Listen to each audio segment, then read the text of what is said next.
Live. Excellent. Cool. Hello and welcome. Today I am joined by Taz Street and June Jackson. I'm very excited for their topic. They're going to be sharing on somatic healing and radical transformation. But I'll let them share more about what they do and I'll let them introduce themselves. Taz, you want to go first? Sure. Hi, Kiki. Thanks for inviting us here. This is awesome that we're able to share this with everybody and stream it out into the internet to everybody. This is really cool. So we're just here. We want to talk about some of the things that we've been doing and some of the like things that people have experienced with what we're doing, and we just want to share this with the world. So that's why we're here. And so I've been with Mindful Integration. We created this business in February, right, June? So it's a pretty brand new community, and we came together because we were passionate about some of the same tools that we use to help people just get unlocked from all of their beliefs, their programming, the cultural stuff that's going on, to help them move forward with with anything, with better health, with better relationships, also with their careers, or maybe they want to create a business. So there's many things we can do and help people, and there's a lot of things that we're doing. So June, if you want to add on to that, it'd be great. Yeah, sure. Hey, Taz, great. I mean, Taz is amazing. Now, we've known each other, I guess, about 3 years, and we are working with a set of tools that we are both pretty passionate about. And we enjoy sharing those tools with others. Yeah, we help people that are kind of stuck. And, Kiki, I noticed that you're a spiritual coach, and that sounds pretty cool. Like I'd like to know a little bit about what you do. And I know that sometimes the people that come to us, they've had a spiritual awakening of some sort, but yet um, things have kind of gone awry for them, to where they're starting to feel that they're now possessed by some of their past programming or something, and they're confused about like what's going on. Why am I stuck all of a sudden? I was good for a while there, and now I'm going back into old habits and patterns. And so that happens, like we can reassure people that that does happen. And these tools that we have are great. And the great thing I love about what we're doing is we're teaching these tools to others. We're not just facilitating them through, if that's what somebody wants, that's great. If you just want someone to facilitate you to where you start feeling freer, that's beautiful. But yet, why not learn these tools, right? So that you'll have access to it moving forward, to the tools. You can self facilitate, basically. I love that. That's so empowering and what a beautiful gift to give someone. Yeah. And congratulations. That's awesome. You just opened in February. I love what you are doing. I know I connected with Taz networking in a Facebook group and tools, right? We need more than one because each circumstance might require more than one tool at the same time. So I know I Mhm. was curious. I've heard somatic. I've seen it all over, TikTok, social media. And how would you define it, I guess, in your own words? Well, if you go to talk therapy, right, you're there and you're talking about all these traumas or whatever is going on in your life with that person, but a lot of times the therapist doesn't know how that's connected to the body and what's going on inside the body, right? So what we do, the reason we call it somatic healing is because we're bringing the body, the mind, the spirit, all of it together with the tools. I mean, there's tons of tools that we use, but what we're doing is we're bringing that all together so that people can see exactly what's going on inside the body and how that's connected to maybe some illness they may have, maybe some emotional depression, anxiety, whatever that may be. but how all of that is all connected, and how we need to work through the body as well, not just through the mind. Yeah. And even not just through meditating, right? Because people have done a lot of that. People have done a lot of yoga. Yes. Yeah. Yep. But there's still things coming up, right? Because they haven't really addressed those issues that are in the body. Yes. And it's all connected. Yeah. Yeah. And our tools they're a little tricky at first. So when people are accustomed to positive affirmation type of practices, Mhm. sometimes our tools that we use can be a little confusing, because some of our tools, we have what we call the flipping tool. And so the flipping tool, we use it after we've identified like what it is that's running. So for example, my main coping strategy that pops up when I'm triggered is I need to be in control. Okay, right? So I need to be in control is my primary strategy that kind of takes over me when I'm triggered. So the flipping tool, the flipping statement would be, I don't need to be in control of anything, or something like that. Okay. And it could sound like a positive affirmation, and you can catch clients that are accustomed to it, and they'll say, I don't need to be in control of anything. Oh yeah, I don't need to be. I don't need to be. Well, no, that's not what we're doing. So this brings us to the somatic, as Taz was saying. Um, I don't need to be in control, and then listening to the body, being aware of what's happening.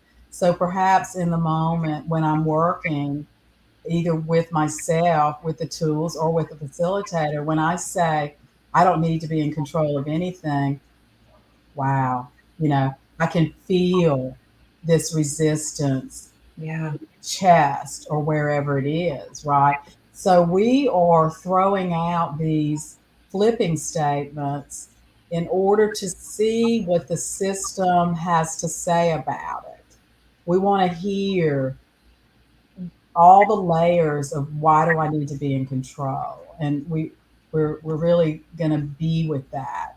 So it's the tools are a little different. They're kind of, we challenge the programming, and we even provoke it at Yeah. times. We're challenging and questioning the programming. And I think what Taz, you might have mentioned, like cultural, think about political, cultural, all types of programming that we've been um, impacted by. And so what we do is we question it, question it, question it. Oh, well, I was taught that in church growing up as a child. Okay, now let's question that. Why do I need to believe that? What am I getting out of this belief?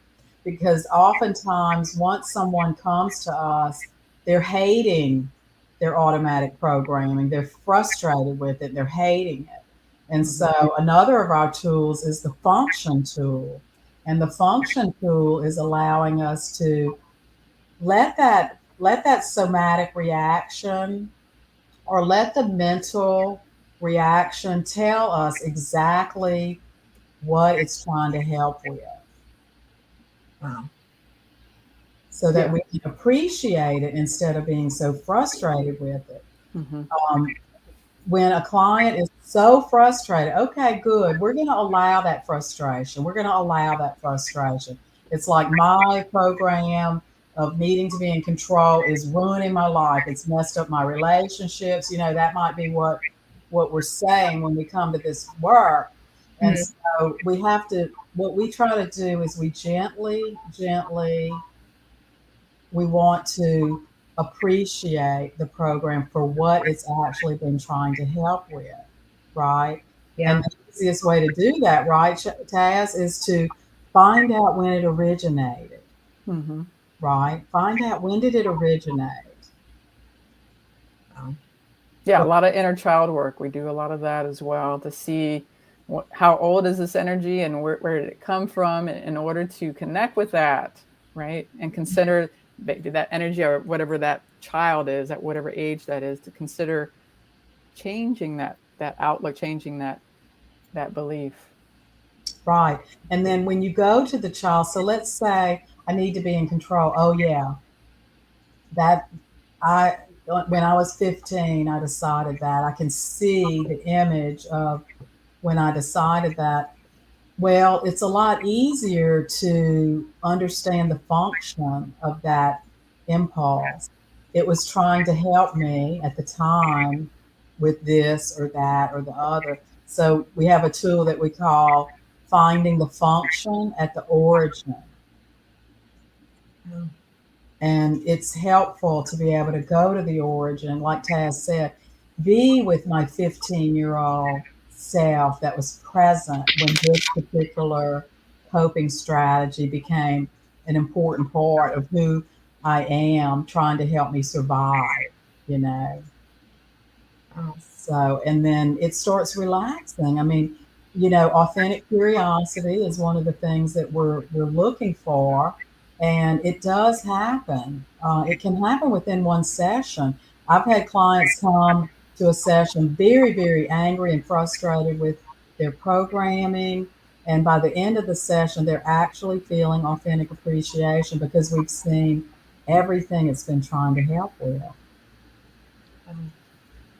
You got one step ahead of me. I was going to ask how many sessions before you start to see results. I mean, I'm sure you know, as a Yeah. spiritual coach, that differs for everybody, you know. Yeah. Um, but It's like, if someone has already done a good bit of work and everything was going great, and then all of a sudden this old programming has kicked in and it's nothing new, like they already know about it, but they don't know why has it come in and taken control again. Just one or two or three sessions can clear that out. that's awesome. Yeah. People always get great results just in one session, but we have a ton of programming, conditioning from our whole lifetime that needs to be addressed, Yeah. and it takes time. So the great thing about learning the tools, like June is saying, is that we can trade sessions with other people who know the tools as well, and we can do as many sessions as we want for free, and by trading that, right? Wow. That's Yes. awesome. Yeah. So that's what we're building. We're building a community of people who have all learned the same tools, and can share with one another, support one another, learn. We learn the tools by practicing them with each other. So it's just very effective. It's an effective way. And then when you learn them, you can also practice at home by yourself. You know, if I'm noticing that I'm triggered, I'm having some kind of intense emotional reaction to something, and it seems as if my reaction is a little kind of extreme according to the circumstances, and I can tell I'm being triggered by this. I know what I need to do. I know what I need to do. I can sit and I can use the tools and I can work myself through it. And then as we've developed, like I have a circle of friends that we can use these tools with one another, and we can get through things pretty quickly, you know, without even having a formal session. We can just kind of go through the tools like, okay, wait a minute. I'm triggered, noticing that. So what are the traits of the trigger? And then the mirror ball is one of our fascinating tools. We call it the mirror ball. And that is, what does this say about me? We're looking into like this big mirror ball. So what are the traits of this trigger? What does that say about me? And then therefore that is how we can get in touch with what this program is that's kicking in, or what this impulse is that's kicking in. Right. Oh, lots of layers. Yeah. I just had a session with June just recently, because I woke up with this like headache and my neck was just like solid tight. And we got down to it within an hour. The neck pain was gone, everything, just from working through the tools and getting to the point where I realized, oh, this is where this belief is. And it had to do with my mother. It had to do with different beliefs I took from her. Yeah. And yeah, so It's so interesting. They say the issues are in the tissues, right? Where we try to trap and hide things, and yeah. we spend so much time up in our head or in our physical body, we don't often connect and listen to the signs it's trying to tell us. Excuse me, remember me? Pay attention over here, until like it's real pain, and then you end up going to see a doctor or other healing modalities. So, how did you both get into this? How did it start? Well, I mean, I started on this path really, to be honest, when I realized how passionate I am about this work was in 1985. And I've written a book which includes all the tools that I have used with my own life and with all the people that I've worked with. And I actually dedicated that book to my therapist that I met in 1985. Like, I just found out I was passionate about this. And Taz and I met in another group where we were using a bunch of the same tools, and I really resonated. So we kind of took some of that we learned from that group, and we came together and we created our own set of tools. Hmm. And, we have associates that are joining in.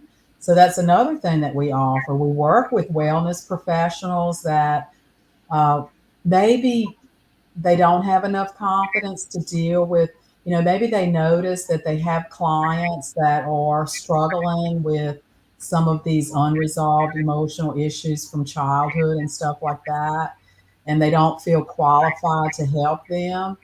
Well, we help wellness professionals. We teach these tools to them so they can use these tools with their own clients. And then also we have our platform, right, Taz, where Hmm. if you're an associate and you want to be a part of our platform, um, we're going to be able to host your programs and your courses and handle all of your back end stuff, which Taz is an expert at that.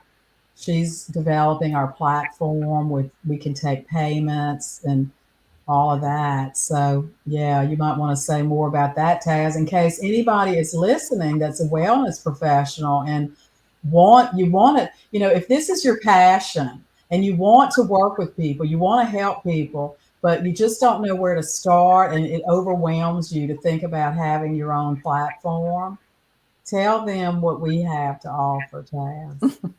Well, I know a lot of people out there who love to help people with whatever their passion is, right? But they don't know how to get themselves out there. They don't even know how to create a website. They don't know anything about marketing. They don't know how to put all the puzzle pieces together. And so we've done that for ourselves, and we are doing it for other people as well, because we believe that it's just not about our tools, right? We want to be able to showcase everybody's tools in one area. So our goal is to create a community where people can come and share their passions, and we all can learn from each other. And the way to do that is to know how to market it, right? So Yeah. me and June, we are pretty good at that. We've been doing that for a while. So we want to be able to share that with others, because there's so many things out there, so many people out there who have so many great ideas and so many great courses or workshops or whatever it is that they want to host. Yeah. But they just don't know how to do it. As you know, Kiki, I'm sure you deal with that a lot. Yeah, the overwhelm, right? Once you add that technology piece and all the hats that you wear as an entrepreneur, that they have all these amazing gifts and tools to share, and it's like, but how do I do it in a way that makes sense where I'm not run down too? And do I have hours in the day to learn all the things when I really just want to work with people? Yes. Yeah. That is it. That's it. That's one of our niches. That you said it perfectly. I just want to work with my people. I don't want to have to worry about how do they pay me and how do they schedule with me? How do I make sure they're not scheduling in the hours that I'm off, Yeah. everything. So we handle that. We help you with your calendar. You're able to book your times that set your availability and have people book with you. But we're also passionate about working with individuals too, and so Mm-hmm. we offer one-on-one sessions. We offer session packages, and then me and Sunshine are running this small group program. We teach the tools in a small group setting, which I love, absolutely love. Yeah. So you're asking how long have we been doing this? I mean, my first experience in group therapy was in the late 80s, literally.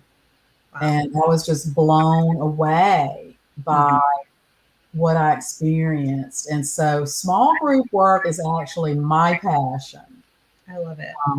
If anybody feels like you would like to experience a small group experience, definitely check us out.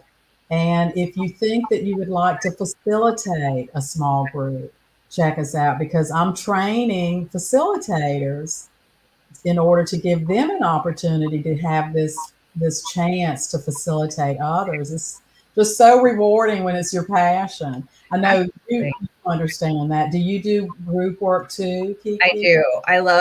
I love group work. The one-on-one is great as well for those that want that more personalized approach. But Yeah.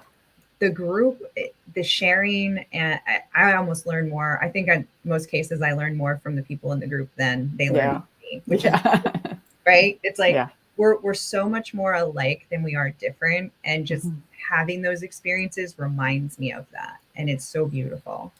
Right. And it's one thing to tell somebody we're all actually dealing with a lot of the same things. It's one thing to tell somebody that, but when they actually experience it in small group and they start saying, wow, we have different issues, but we're all a lot alike in these issues.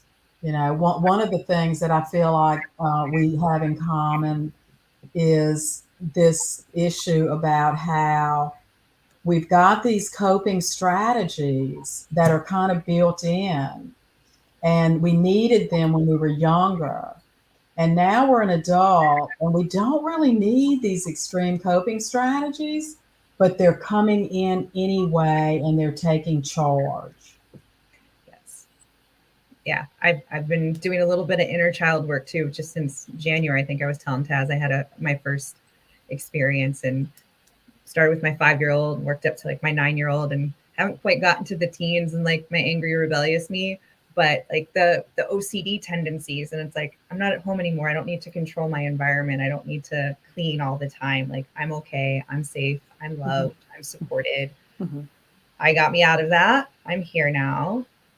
And it's almost like you're telling the programming itself, right? You're saying, oh, okay, if it's I need to keep everything straight, is the program coming up? And you're kind of like going, okay, let me go check in with my younger self. She's okay. So I'm going to tell the programming, you can relax right now. I don't need you right now. Now, that controller or that OCD part, or what, Taz, I don't know, I'm sure you have some coping strategies that are about, getting it's not so much about OCD. It's more about if I feel unsafe, I just want to start controlling things. Yeah, for sure. But it's not like things have to be in a certain place. It's just like, I want to make sure everybody's okay, and that this doesn't happen, or this doesn't happen. Yeah, that would be my coping strategy for sure. And you also have a drive to accomplish a lot. I do too. And, so these things that are coping strategies that can really mess us up, they can really help us as well. We want to be able to utilize them to our advantage, but not have them taking over us. I had a client the other day and she was saying, I do this, I think like that, I'm thinking like this, I'm doing this. And I'm saying, that's actually your programming. That's a part of you that's doing that. That's not like who you are. Yeah. And she was just like, I know. And I said, but you're so identified with it. So let's try to get some space, right? Let's try to get some space from that. That's a really good point. And that hits home for me, the detachment. I feel like I put emotion and add things where there isn't. And it doesn't, and then I take things personally when it had nothing to do with me. Yes, but it's always because of something that has happened to you in the past, right? Yeah, yes. yeah. And but that's a good example of one of the things that we all experience, you know, like We all get triggered. We all get. why am I taking that personally? That has Mhm. nothing to do with me, is what we think. And then we bring out the mirror ball tool. It's a tool to say, yes, I've been triggered. What are the traits? And what does that have to do with me? What does that say about me? What's that bringing up? Yes, you dropped several great tips on. You had flipping, you've had the mirror ball, there was another one. The function tool. And those three together are amazing because you notice you're triggered. And so you go the mirror ball first. And Okay. then you be with whatever is it showing you. So it might be saying, I need to be in control, or it might be saying, I need everybody to be comfortable. So the people pleaser, peacekeeper might be coming up, no Yep. matter what it is. Is that ringing true for you, Kiki? Yes. And in a way, the controller that wants to control everything, in a way, is the opposite of the peacekeeper. Sometimes the peacekeeper is just being quiet and kind of submitting, and maybe trying to keep the peace no matter what. So it doesn't matter. Another thing too, I see that people, they're judging their programming, but programming isn't necessarily good or bad. We just have a primary programming that's coming up and taking charge. And then we have the shadow of that, which is the opposite, that's been repressed. The primary default programming typically is repressing the shadow opposite programming. So that's another thing we do. We do parts work, we do shadow work. And the cool thing about our simple tools, you can even see the mirror ball, the flipping tool, and the function tool. That can be used with parts. That can be used with a story. That can be used with a coping mechanism that's come up. These three simple tools right here can be applied to almost anything that is showing up. And in a session, we always want to start with mindfulness from a space of awareness to get into that space first. So we're not so attached to whatever comes up, right? Great That's point. really important. Yeah. And it's not just at the beginning, right? Yeah. Mm-hmm. It's all throughout. Yeah. It's all throughout the whole practice. So it might look like, oh, I'm triggered. Okay, let me establish myself in mindfulness. I'm going to see what the traits are, because that's going to help me with the mirror ball. And then maybe when in the mirror ball, I might get a little distressed. Oh God, I'm trying to be in control again. Come back to mindfulness, right? Yeah. Come back to mindfulness, and then flip it. That's going to bring up more. Could be agitating what that's bringing up. Back to mindfulness. And then what's the function of this? When did it originate? And what was the original thing it was trying to help with? If you want to try something right now, Kiki, we're more than open to doing it. If you're open to that. Okay. So I know it's live, but we're here. Well, yeah. So I guess with the OCD, I call it OCD, maybe it's not, but I have a tendency to straighten and clean and organize, even when things are in order, and clutter causes me great anxiety. And I know I'm one of 6. I shared a room with my sister. I know we were in close quarters, so I feel like that might be part of the origin. And when things happen in my life that are out of my control, I go into like hyper mode. Like my partner calls me the Tasmanian devil because I'm floating from room to room looking for things to clean. Yes. Right. So Taz, you want to just like do a demo of mindfulness, and then maybe the function tool, because you already know origin and everything. All right. Yeah. If you want to close your eyes, Kiki, for a moment. Okay. And let's just settle into where you're sitting, just letting that support you right here in this moment. Focusing on the breath, how it goes in and out of the body naturally. Noticing how the belly, the chest rise, and how it just all releases, just the normal rhythm. Relaxing into the chair more. Just feeling the temperature of the room where you are. Listening to all the sounds. Just being present right here, right now.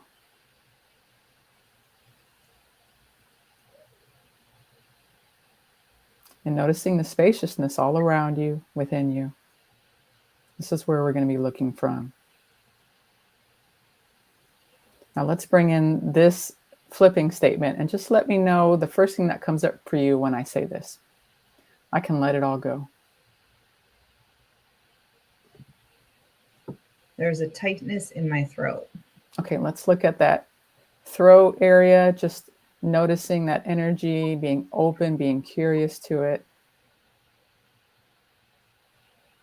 You can energetically embrace that right there, just being with it. Not wanting it to go away or anything, or just not needing to change it, just being right there with it. What does that energy want to say right now? Let it go. Let it go. Okay. And what does that mean? Let it go.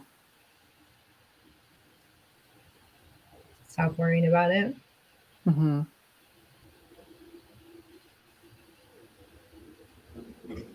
You don't need to control everything. And we just started this, and look at you. Oh, She had already done her work. ooh. Yeah.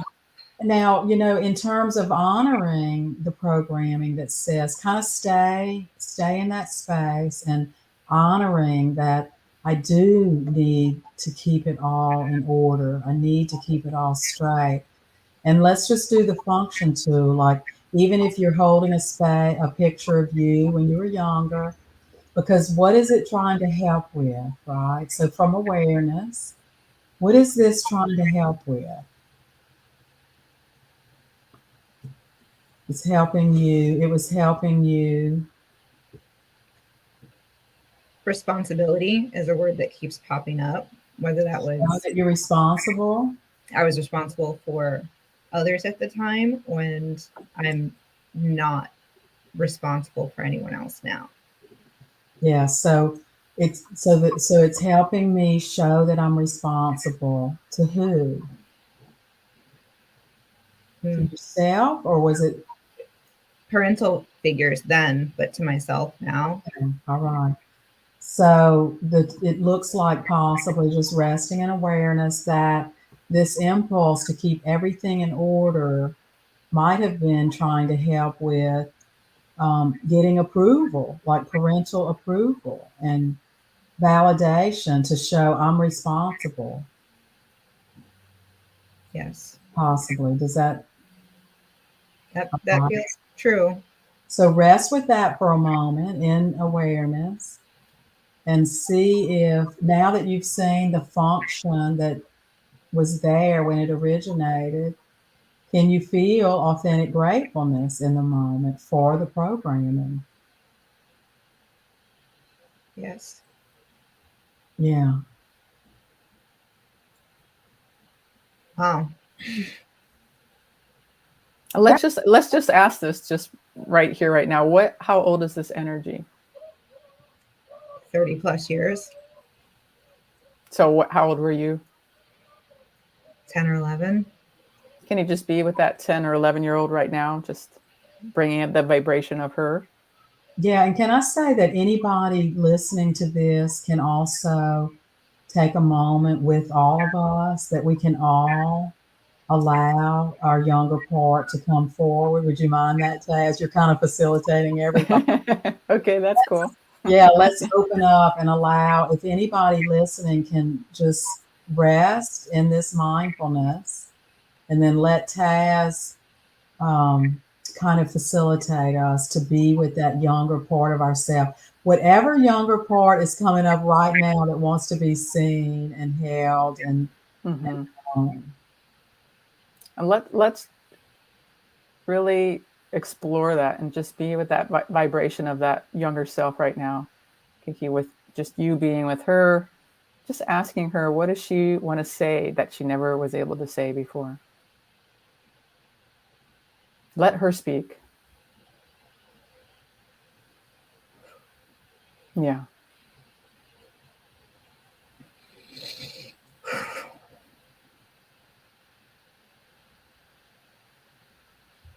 I'm just a kid. Yeah. Yes. Yeah. Right. That's a lot. It was a lot, right? Mm-hmm. Yeah. Yeah, I'm just a kid. And my little girl is saying, nobody understands me here. Mm-hmm. Nobody sees me or understands me here. And then also, why don't you ask her, what does she need right now? To be accepted for who she is and to be allowed to play more. Yeah. Mm. Yeah.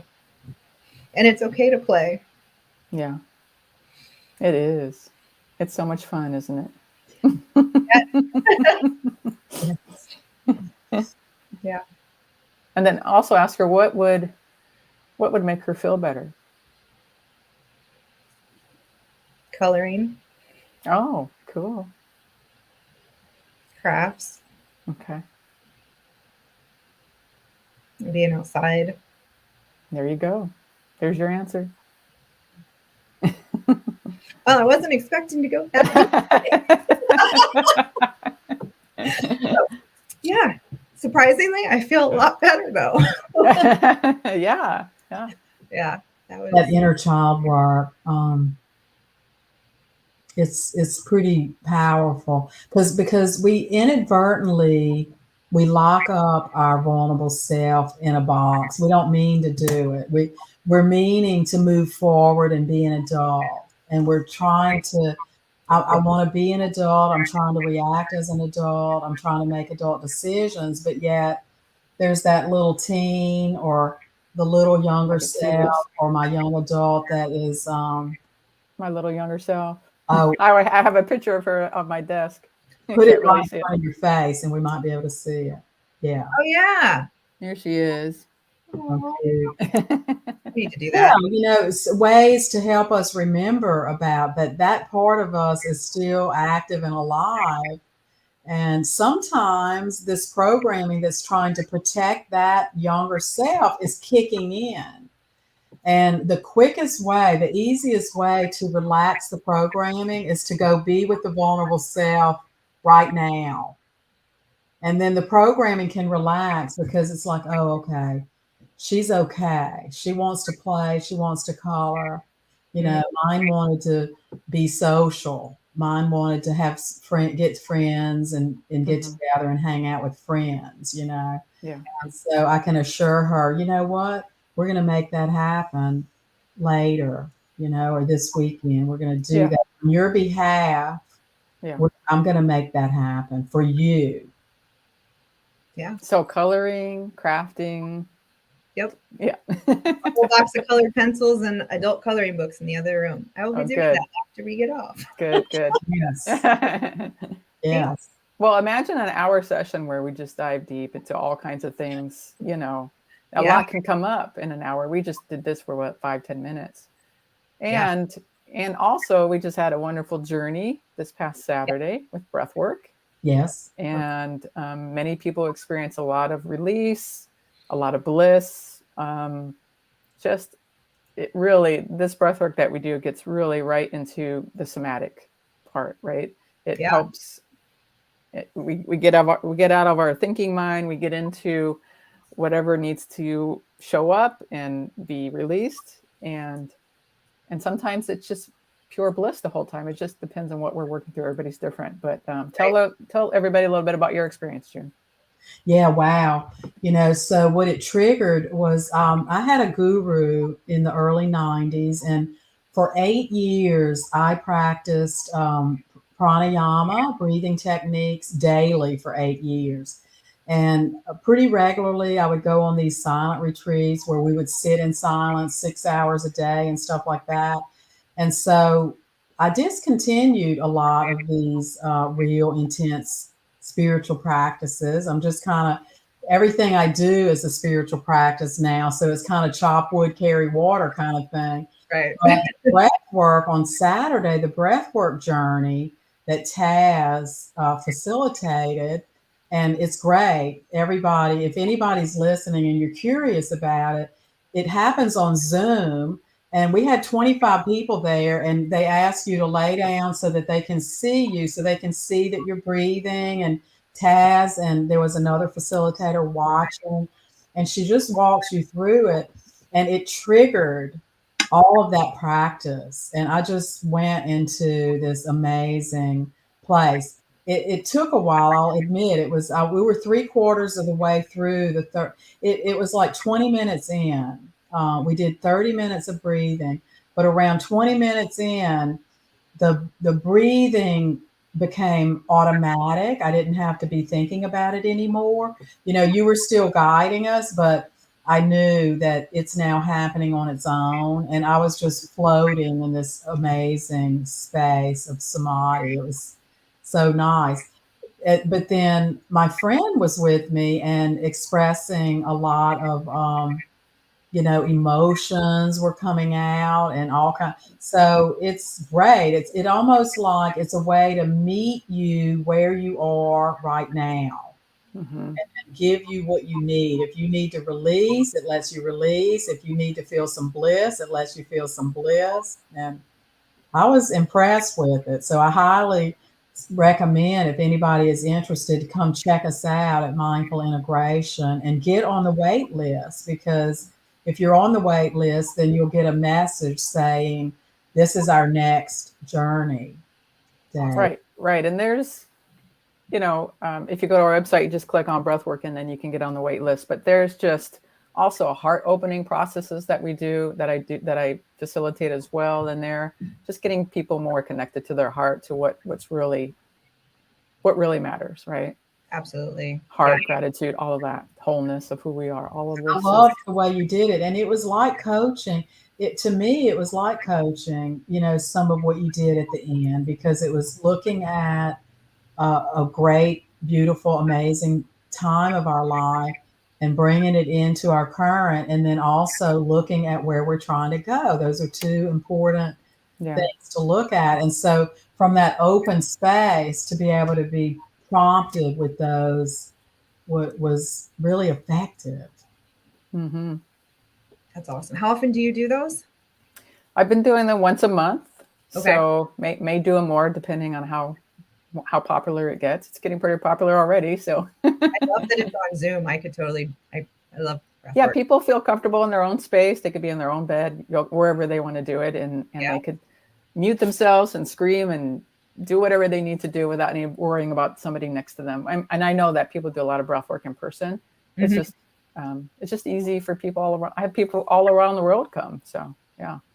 So beautiful. I've had both ends of the spectrum with breath work, with the scream raging and then the bliss. So. Oh, you have both. Okay, cool. Yeah. I wasn't going into it thinking that was going to happen, but like you said, the facilitator was guiding, and whatever was meant to happen needed to happen, and it did, and felt so much better afterwards, just letting out whatever I needed to. And then the second one was just way more peaceful and relaxing, and what I needed at that time. So it is interesting. I love it. But yes, I will add all of those links in the notes so people can find you quickly. And Cool.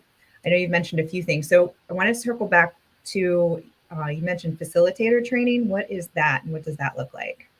I'll let June go with that. Yeah. Okay. Yeah. So the facilitator training it would come after the personal processing program. So the personal processing program is a small group program, and it's an 8-week program.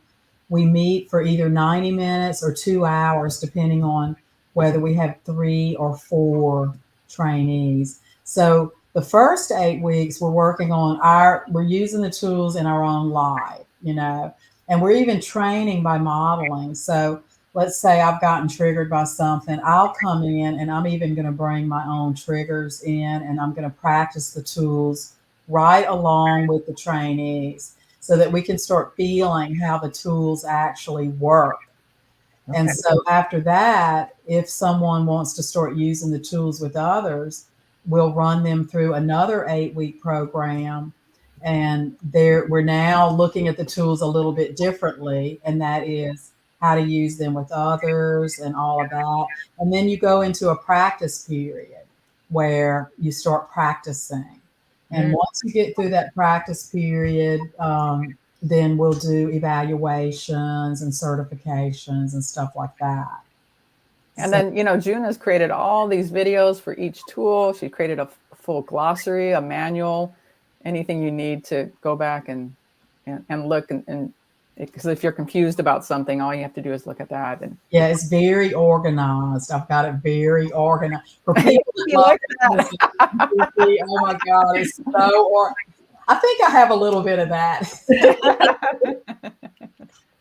No, that's awesome. I love that, like, you experience it first and use all the tools yourself before you help others, because you've been there and done that. And then you relate on an even deeper level with your clients. I think that's amazing. Right. We even have psychotherapists and social workers that are coming through and getting certified with these tools because they like the idea of showing up as a peer with their trainees. They like coming and being a human instead of the way that they were trained is don't share anything personal about yourself with your clients. Yeah. Yeah. And that's okay for some people, but yeah, some people would prefer to really be able to show up and be authentic. I find that people appreciate that more if I'm showing up and being a real human being. You're relatable and you're not on a pedestal, or you're not better or more than. Not that they're saying that, but I think sometimes the perceived notion is, oh, well, you went to school and you're on that side of the desk, or you're there and I'm on the couch type thing. Yes. Instead of, I felt like, I mean, I saw my therapist off and on for 15 years, and I felt like she wanted to share with me about herself. Like it's natural as you start getting to know someone to have a back and forth sharing. And so there was a little bit of, felt frustrating in a way. I mean, I got a lot out of therapy, but I would prefer us to show up together and be on the same page. Yeah, like if you met your therapist out on the street somewhere, you're not even supposed to talk to them. It's so weird, right? You shared all your intimate, emotional baggage with them, and you can't even talk to them, right? But on the flip side, like I have friends that have gone through AA and like they have sponsors, and they're meant to know their sponsors on a deep level. And I feel like that really solidifies and breeds transformation and a bond that is very different. I've had multiple therapists myself, and I would say that one gentleman who kind of towed the line, he did share, he would say it was a client, but he was talking about himself. I